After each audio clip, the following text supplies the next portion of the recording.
আলহামদুলিল্লাহ, গত ২ বছরও আম খাইছি।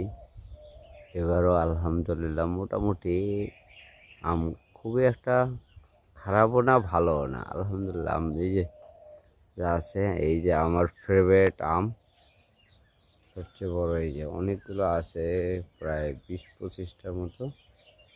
এই যে দেখেন, আগেরটা হলো রূপালি আম।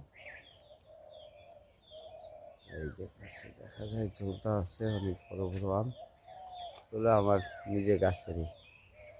এটা নিয়ে ৩ বছর খাওয়া হবে আম। গত ২ বছর ধরছে, আর এটা হলো রূপালি আম। গত ২ বছর ধরছে, এবছর নিয়ে ৩ বছর। আমার বাড়ির বয়স ৬ বছর। আমি বর্তমানে আম আলহামদুলিল্লাহ খুব সুন্দর আম ধরছে। এই যে আল্লাহর কাছে শুকুর, আলহামদুলিল্লাহ যা ধরছে। আসসালামু আলাইকুম।